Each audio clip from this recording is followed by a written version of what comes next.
What's up, everybody? Welcome back to the channel, or if it's your first time here, welcome to the channel. My name is Andrew, and today we're talking about the DoorDash girl, but we're not just talking about Olivia Henderson just to talk about her. We're talking about how her first day in court went. We're also going to touch on some other DoorDash topics that have come up recently as well, so get ready for that. But anyways, guys, go show something to drink, show something to snack on, and let's get into it.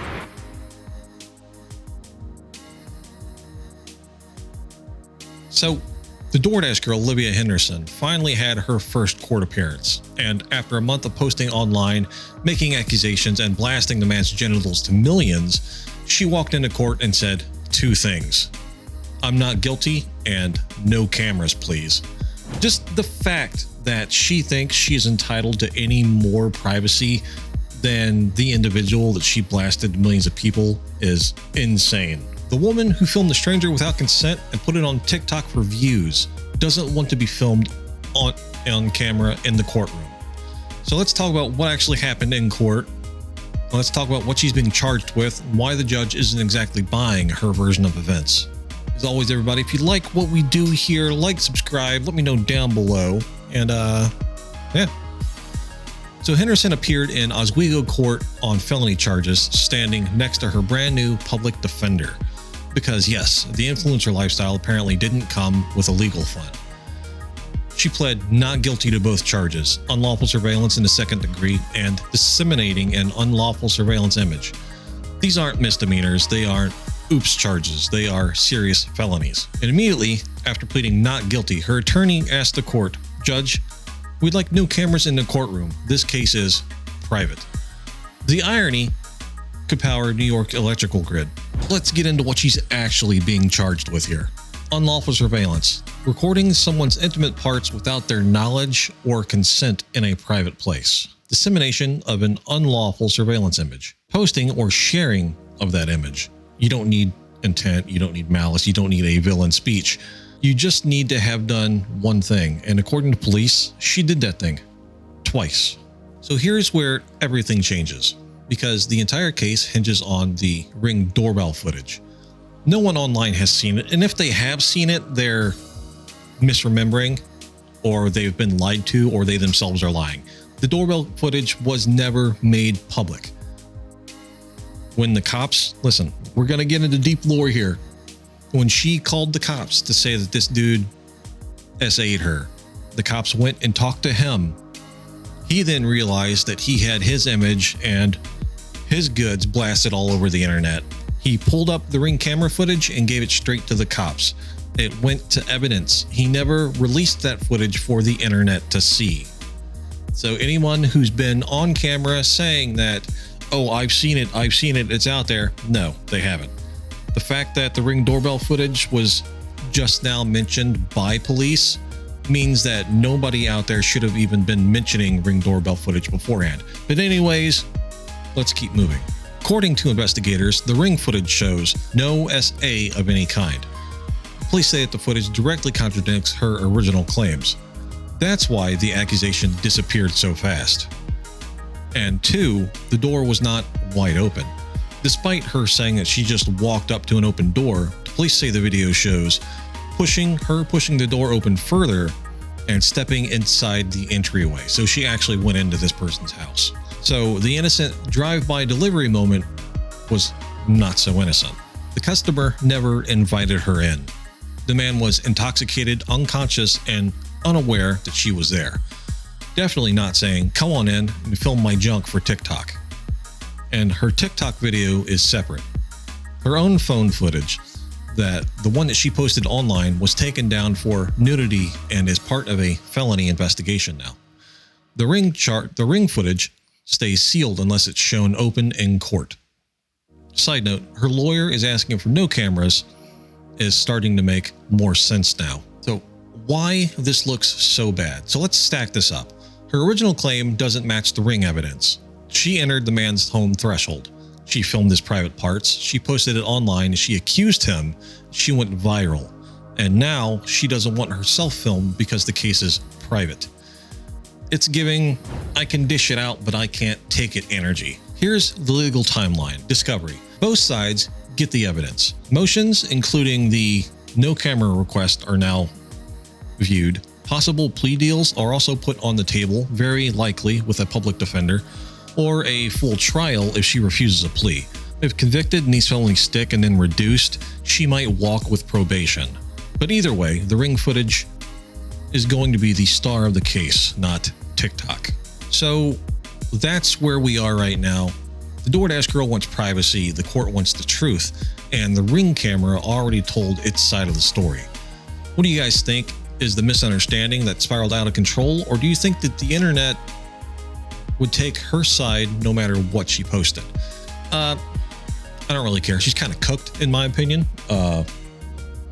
After the first video I did on her, my opinion of her quickly changed, given my understanding of how things were developing. And then iNaver's insanely stupid tick, and he's been pretty quiet about that since then. Like, he just hasn't paid any attention at all to what's happening with that, despite him now going back and recovering other cases that he's looked at. Also, let's talk about another DoorDash girl incident. I want to talk about, I don't remember her name. She was doing deliveries in Indiana. She was staying with her dad, decided to go out and do some deliveries. From that point, she is on, again, Ring doorbell footage. She sets down somebody's Arby's order, pulls out pepper spray, and sprays the entire order down. She like sprays the bag down. There was an interview, I will try to find it, with the homeowner. It's on a news source, so it's pretty reputable, where he talks about his wife went to go take a bite of food and starts coughing and gagging and not being able to breathe and like on her knees, heaving. Then he inspects the bag and see that it's covered in what he assumes is pepper spray.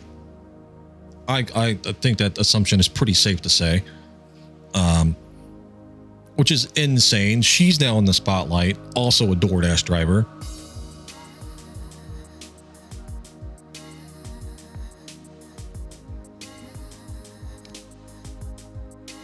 And then the third one now I've seen all over TikTok is some DoorDash driver.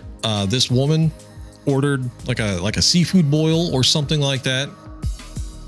The driver went and picked it up and then ate. It was a double dash. So the driver went and picked up the order, and then went to Dash Stop to pick up the second half, which was just drinks. It was like a 2-liter, like an Arizona tea, and then something else, right, from the Dash spot. The driver sat in her car for over an hour eating this lady's seafood boil. The lady was sick. She just really wanted the seafood. She was, it was going through her lady times for the month. She really wanted her seafood. The driver proceeds to sit out for over an hour, eat this lady's seafood, and then takes the 2-liter out of her Dash bag, like breaks the seal. When you get DoorDash, the stuff is sealed, right? Well, when you go to Dash Mart, there's a seal that goes over top of the bag. If it's broken, somebody's been into your stuff.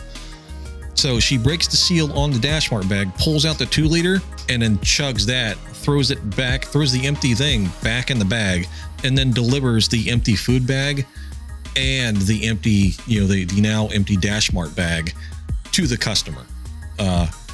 Insane. I will try to find that on TikTok. It was all over my feed yesterday. I don't know where it's going to be today, but it's a mess. I don't know what's going on with DoorDash here lately, but Oil bandit has been identified. If you missed it, DoorDash was called out recently whenever a woman who was on her period was like, I'm going to splurge and treat myself with a seafood boil. Not only that, but she also ordered herself some drinks and had it DoorDashed. This woman comes online crying because her food was stolen. I'm going to treat myself because I work, I do my college assignments, and I just decided, why not? I order my food, and as soon as I did a double dash order actually because I needed drinks for the house and I was going to get drinks for myself because I'm not paying $4 for a drink from the Juicy Crab. Because not only does she know exactly who stole her seafood boil, she shared the woman's name. As soon as I see the name of the lady who was picking up my food, I already knew for a fact that my shit was going to get stolen. This bitch's name was Queen Shonda. No, now the internet detectives have found her. Apparently this woman is completely unfazed that everyone now knows that she stole this woman's seafood boil because she most recently changed her name to Find Me Now. I don't know what kind of person I was expecting this to be. She's stealing people's food. Not only did she steal this woman's seafood boil, remember whenever I said she also ordered drinks? She stole the drinks that she had. And I'm talking, she stole an entire 2-liter from this woman's order, on top of stealing all of her seafood boil. Thanks to the Blessed One and everyone else who tracked Quashonda down, we now know who she is. She has taken down her more risque posts that she had. I don't know if this is actually her, but it looks like the same hair and lashes. This woman actually recorded herself eating someone else's food that she was supposed to DoorDash and deliver to this poor woman who just wanted some seafood while she was on her period. So good job, internet detectives. And I feel so sorry for this poor woman who never got her seafood boil, but at least now the internet is serving her justice. Getting weird, dude. It's getting weird. I don't know. Myself, as a DoorDash driver, it has never once occurred to me to eat somebody's food or to steal somebody's drinks, or to pepper spray somebody's order, or to walk into somebody's house and photograph them and compromise positions. I don't know. Maybe I'm a little bit more intelligent than the average person, but it's crazy. It's also weird that all of these occurrences have been female, are the antagonists here. Every one that has happened here recently has been a female person that's been doing the illegal shit. Crazy. I don't know. You can assume that there's males that are out there doing it too, but it's hard to know because the ones that, you know, the dudes are doing aren't being broadcast over to the internet. I don't know. I can just assume at this point that, you know, guys are out there doing it too. It's just the females are the ones putting it out there for some reason. I don't know why. I'm not going to get into it, but that's been the DoorDash update for today. She's due back in court January 20th, I believe. I will cover that when it comes out, but yeah, crazy. Anyways, guys, I'm going to get out of here. Thank you so much, and I will see you next time. Oh, remember to like, comment, subscribe. If you want, check out the merch bar down below. Pick up some dope merch that helps the channel. You can also visit the PayPal link in the description or in the bio. Spot me for an energy drink. I always appreciate that. Anything we get through the PayPal link either goes straight to an energy drink or goes to help keeping everything going here. Lately, it's just energy drinks because I'm living pretty comfortably at the moment. So, yeah, I will see you guys next time. Peace out.